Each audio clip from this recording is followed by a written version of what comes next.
बिस्मिल्लाहिर्रहमानिर्रहीम। अस्सलाम वालेकुम। मेरी अम्मा बेवा थी, लेकिन दादाजी उनसे अपनी बहुत खिदमत करवाते थे। रोज़ाना रात को मेरी अम्मा दादाजी के कमरे में जाती और वापस आती तो बहुत रोती। लेकिन जब अम्मा से मैं पूछती तो अम्मा कहती, खबरदार अगर दादाजी के कमरे में गई। एक दिन मैं अम्मी बाहर थी और दादाजी ने अम्मी को आवाज़ दी और मैं अम्मी की चादर लेकर दादाजी के कमरे में चली गई।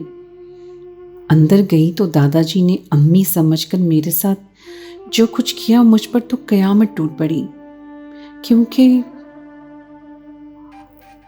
मेरे वालिद साहब की मौत से पहले मुझे नहीं मालूम था कि मेरा एक ददियाल भी है। अब तक सिर्फ मैंने अपने बाप के घर में अपनी अम्मा के साथ एक खुशगवार जिंदगी गुजारी थी और मुझे लगता था कि हमारा दुनिया में कोई रिश्तेदार नहीं है। लेकिन मेरे वालिद की मौत का सुनकर एक शख्सियत हमारे घर आई जो कि बहुत ही रौबदार शख्सियत के हामिल थे। मालूम हुआ कि वो मेरे दादा हैं और उनके साथ जो दो लोग थे वो दोनों मेरे चचा थे। मैं हैरान थी कि अचानक से मेरे इतने सारे रिश्तेदार कहाँ से बरामद हो गए हैं। जब वो हमारे घर आए तो सदमे से निढाल थे मेरे दादा और मेरे चचा मेरे वालिद साहब की मैयत से लिपट कर सारों कतार रो रहे थे। उन्होंने कहा कि वो मैयत को हवेली लेकर जाएंगे, वहां पर सब मुंतज़िर हैं। मुझे नहीं मालूम था कि मेरे वालिद साहब की मौत की खबर उन्हें किसने दी। मैंने उनसे कहा कि मैं हरगिज़ मैयत को कहीं भी ले जाने नहीं दूंगी, वो मेरे बाबा थे और उनका कफन दफन मेरी जिम्मेदारी है। मैं बंदोबस्त खुद करूंगी किसी तरह से भी। मेरी बात सुनकर मेरे दादा ने मेरे सर पर हाथ रखा और कहा कि मैं सिर्फ मैयत को ही ले जाने के लिए नहीं आया हूँ, बल्कि तुम्हें भी अपने साथ ले जाने के लिए आया हूँ। तुम मेरे बेटे की एक ही निशानी हो और ये निशानी मैं अपने पास रखना चाहता हूँ। मुझे मामला समझ नहीं आ रहा था कि अचानक वो कहाँ से आ गए थे और इतना हक जता रहे थे। हालांकि इससे पहले उन्होंने हमारी खबर तक नहीं ली थी, और अगर नहीं ली थी तो क्यों नहीं ली थी। ये सारे सवालात मेरे जहन में गर्दिश कर रहे थे। लेकिन उस वक्त मैं अपने वालिद साहब की मौत के सदमे से इस कदर निढाल थी कि मैं उनके अलावा कुछ और सोचना नहीं चाहती थी। लेकिन मजबूरन मुझे अपने दादा के साथ गांव में मौजूद उनकी हवेली तक आना पड़ा, क्योंकि मैं अपने वालिद साहब की मैयत को इस तरह नहीं छोड़ सकती थी। वो सब मर्द थे और हम दो औरतें, और इतने सारे मर्दों के बीच हम दो औरतों की भला क्या मर्जी चल सकती थी। इसलिए मैं अपनी वालदा समेत गांव में आ गई। मेरी वालदा ने मुझसे कहा कि रो मत, जिस तरह से ये लोग कह रहे हैं वैसा ही करो। वैसे भी हमारे पास तो कोई रुपया भी नहीं है कफन दफन के लिए। वो तुम्हारे बाप का आबाई गांव है। तुम्हारे वालिद की तदफीन उनके आबाई गांव में ही होगी और मैं भी यही चाहती हूँ। अपनी माँ की बात सुनकर मैंने भी हार मान ली थी। ये वक्त ऐसा वक्त नहीं था कि मैं किसी से लड़ाई करती या बहस करती। हम दो कमज़ोर औरतें कर ही क्या सकती थीं। मैं और मेरी वालदा खामोशी से हवेली में रहने लगे थे। मेरे दिल में ये बात भी थी कि हम लोग अब तक किराए के घर में रह रहे थे, जिसका किराया मेरे वालिद साहब की आमदनी से चल रहा था।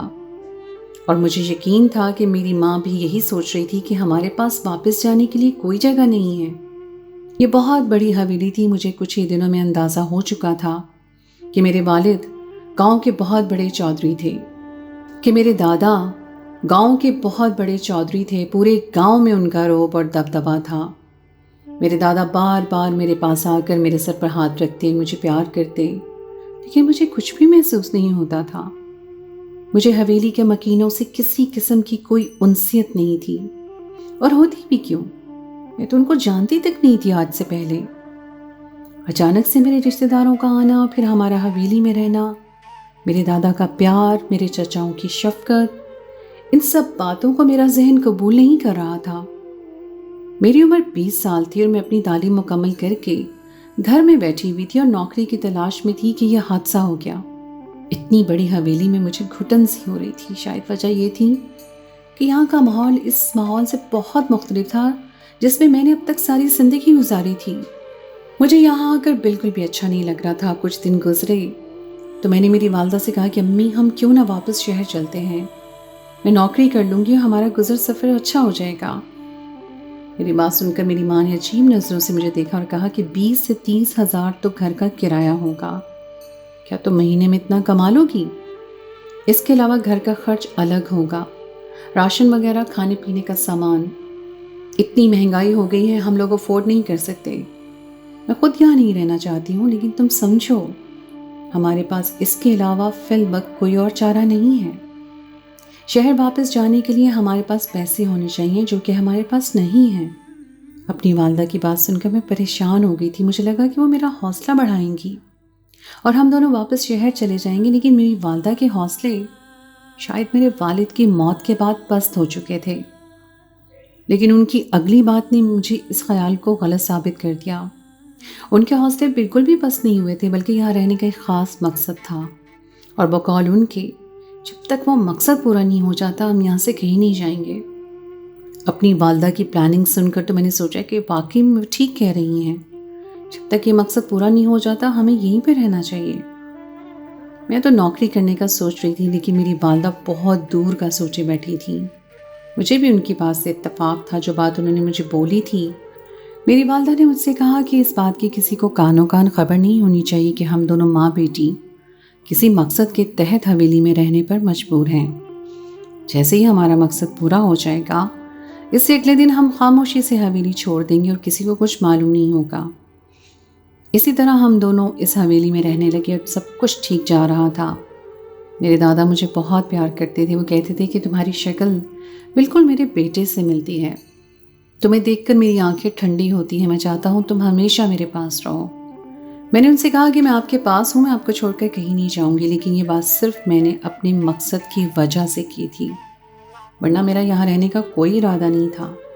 ना ही मुझे मेरे दादा से किसी किस्म की मोहब्बत थी कि उनकी मोहब्बत के हाथों मजबूर होकर मैं यहाँ रहने लगती।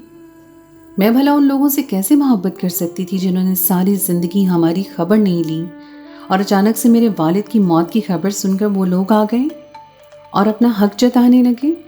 फिर अचानक से एक अजीब मामला शुरू हो गया था। मेरी माँ की इद्दत ख़त्म हुई तो मेरे दादा रोज़ाना रात को मेरी माँ को अपने कमरे में बुलाते थे।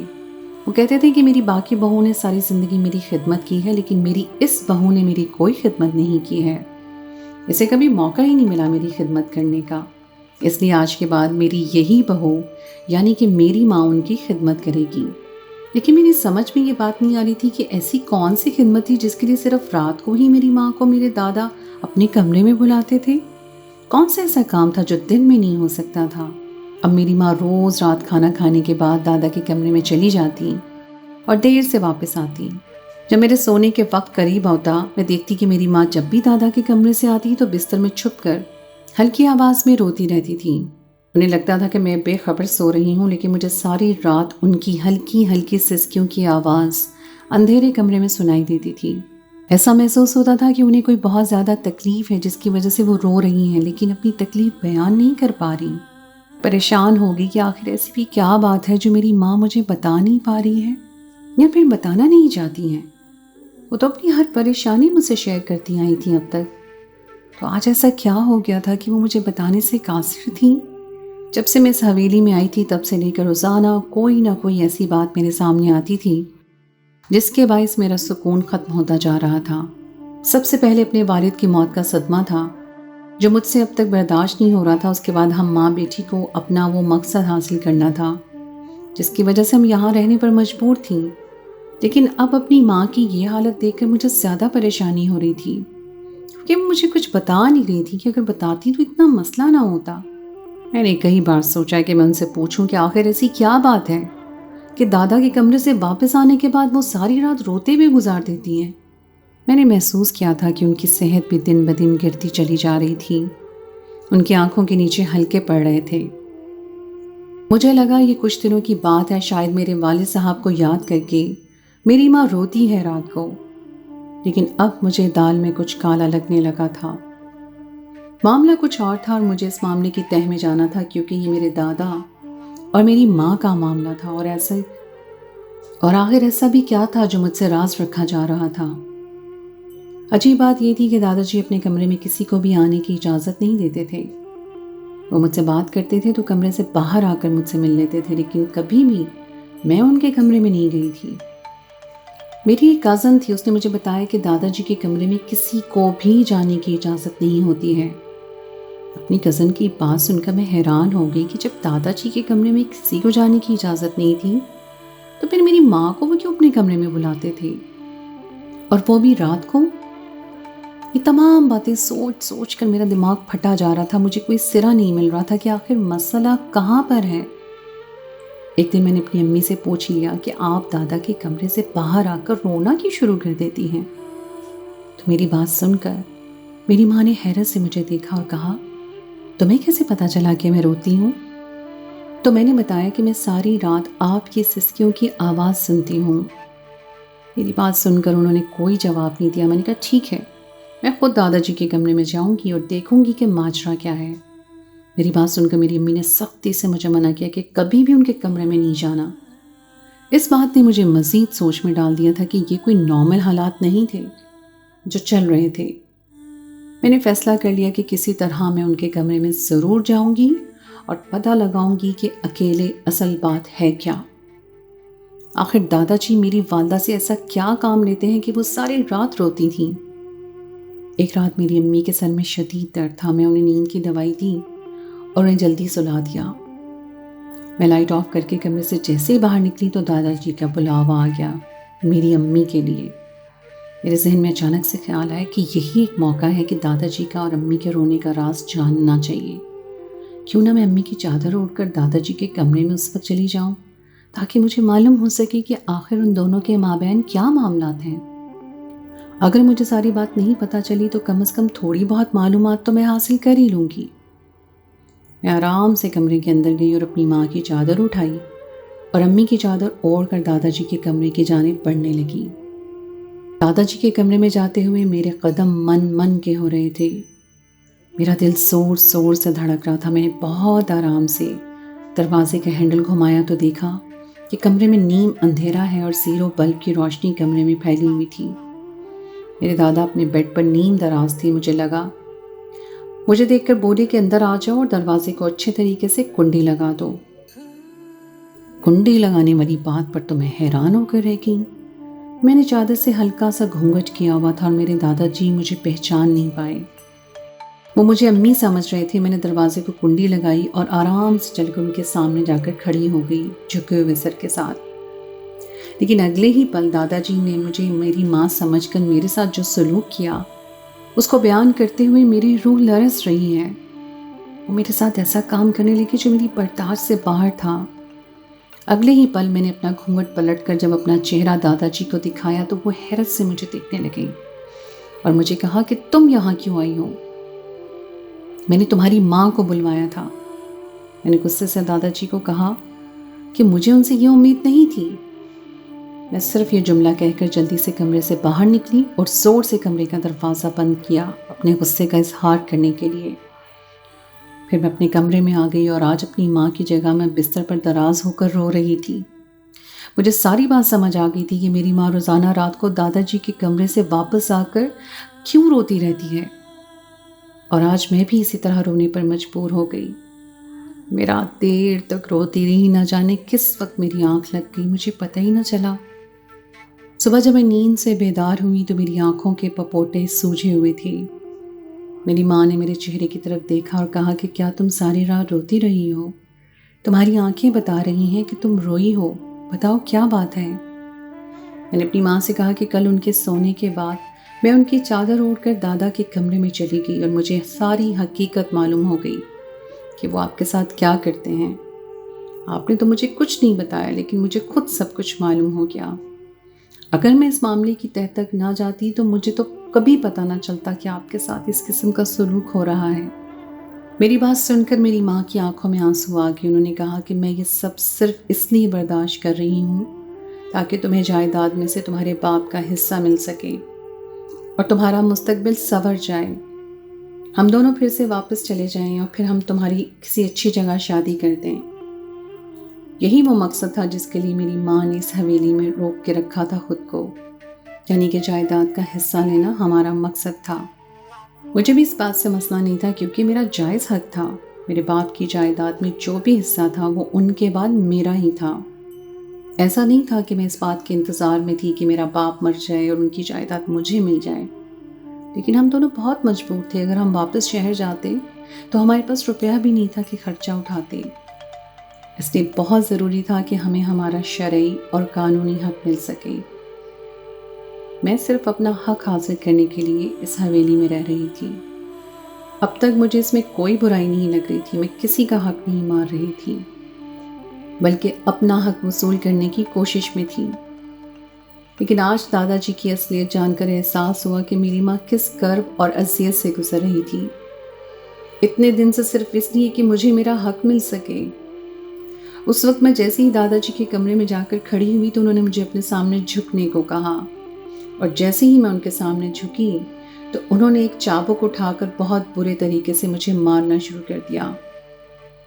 मुझे चाबुक मारते हुए मुझसे कहते जा रहे थे कि तुम्हारी वजह से मेरा बेटा मुझसे दूर चला गया, मेरे बेटे ने मेरी मोहब्बत पर तुम्हारी मोहब्बत को तरजीह दी, मैंने 20 साल तक अपने बेटे को नहीं देखा सिर्फ तुम्हारी वजह से, मैं इसकी मौत तक उसका चेहरा नहीं देख सका, और 20 साल बाद जब मुझे उसका चेहरा देखने को मिला तो मैंने उसका मरा हुआ मुंह देखा। मैंने ज़िंदगी में किसी से भी इतनी नफरत नहीं की जितनी तुमसे की है। मैं अपने 20 सालों के गमों गुस्से का इजहार अब तुमसे हर रात इसी तरीके से किया करूँगा। असूलन तो मुझे तुम्हारी बेटी से भी नफरत होनी चाहिए थी, लेकिन मैं उससे मोहब्बत करने पर मजबूर हूँ क्योंकि वो मेरे बेटे की आखिरी निशानी है और वो हमेशा मेरे साथ रहेगी। अगर तुम चाहती हो कि तुम्हें तुम्हारी बेटी को जायदाद में से उसका पूरा हिस्सा मिले तो तुम्हें हर रात मेरे कमरे में आना होगा और ये जुल्म सहना होगा।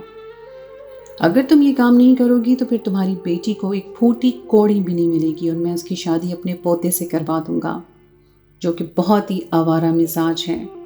लेकिन अगर तुम इसी तरह मेरे हाथों से मार खाती रही तो मेरी रूह की तस्कीन इसी तरह होगी। अब फिर मैं बहुत अच्छी जगह तुम्हारी बेटी की शादी भी करवाऊंगा और घर भी लेके दूंगा, उसे हर वो चीज़ दूंगा जिसकी वो हकदार है, लेकिन उसके बदले में तुम्हें मेरी मार सहनी पड़ेगी हर रात। लेकिन जैसे ही मैंने अपना चेहरा उनको दिखाया तो ऐसा महसूस हो रहा था कि उनकी रूह फना हो गई है, क्योंकि उनका असली चेहरा मेरी आंखों के सामने आ चुका है। वो यही चाहते थे कि मैं उन्हें एक अजीम इंसान समझती रहूं और उनसे मोहब्बत करूं। वो यकीनन मेरी नज़रों में खुद को गिराना नहीं चाहते थे, लेकिन आज वो मुकम्मल तौर पर मेरी नज़रों में अपना मकाम खो चुके थे। मुझे अंदाज़ा नहीं था कि उन्हें मेरी माँ से इस कदर नफ़रत थी सिर्फ इसलिए कि मेरे बाप ने मेरी माँ से मोहब्बत की शादी की थी, और यही मोहब्बत थी जो उनकी नफ़रत की वजह बन गई थी।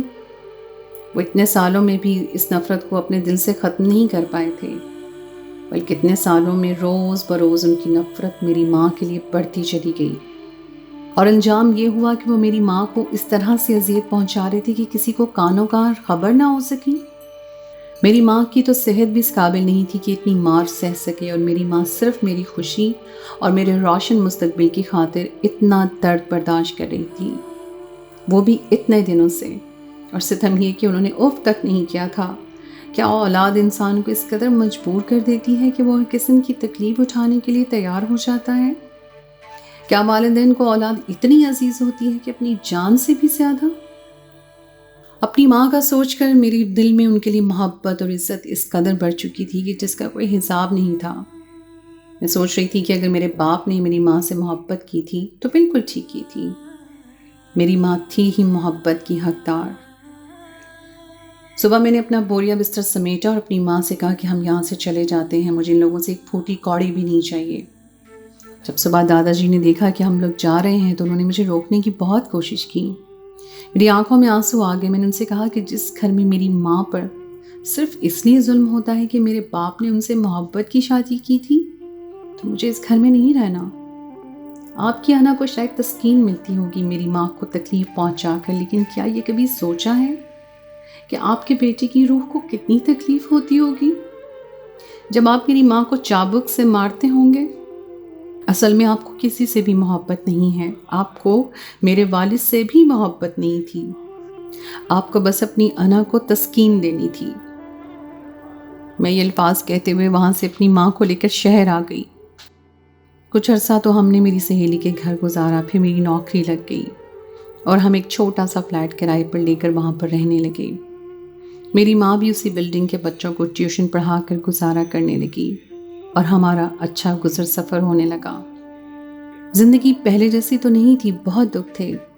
मुझे अपने बाप की मौत का बहुत दुख था, जितना अपनी माँ की तकलीफ़ का सोच कर हो रहा था। अगर मैं दादाजी के कमरे में ना जाती तो मुझे तो कभी मालूम ना होता कि मेरी माँ पर किस कदर जुल्म ढाया जा रहा है। कुछ अरसे बाद मेरे चाचा मुझे ढूंढते हुए दोबारा मेरे पास आए और कहा कि दादाजी आखिरी सांसें ले रहे हैं और हमसे मिलना चाहते हैं। मैंने उनके पास जाने से साफ इनकार कर दिया, लेकिन एक बार फिर मेरी अजीम माँ ने कहा कि हमें उनके पास जाना चाहिए। अपनी माँ की बात मानते हुए हम उनके घर गए तो मेरे दादा ने मुझे और मेरी माँ से माफ़ी मांगी और कहा कि अब मेरा आखिरी वक्त आ गया है। मुझे एहसास हो गया है कि मैंने तुम्हारी माँ के साथ अच्छा नहीं किया। मैं उससे माफ़ी मांगता हूँ, हो सके तो मुझे माफ़ कर दो। इसके बाद दादाजी ने कुछ कागजात मेरे हवाले किए जिसमें मेरी बाप की जायदाद में से हिस्सा मुझे दे दिया गया। मेरी माँ ने मेरे दादा को माफ़ कर दिया उनकी ज़िंदगी में ही, और शायद वो उसी माफ़ी के लिए सांसें रोक कर रखे हुए थे। जैसे ही मेरी माँ ने उन्हें माफ़ किया उसी वक्त उनकी रूह परवाज़ कर गई, तो मैंने भी उन्हें दिल से माफ़ कर दिया। तो दोस्तों, ये थी मेरी आज की कहानी। उम्मीद है आपको आज की कहानी पसंद आई होगी। कहानी अच्छी लगे तो उसे लाइक ज़रूर कीजिएगा, अपने दोस्तों के साथ शेयर कीजिए और साथ ही लगे बेल के बटन को प्रेस कर दें ताकि आपको मेरी आइंदा आने वाली कहानी का नोटिफिकेशन मिल सके। अगली कहानी तक के लिए मुझे दीजिए इजाज़त। खुदाए पैमान।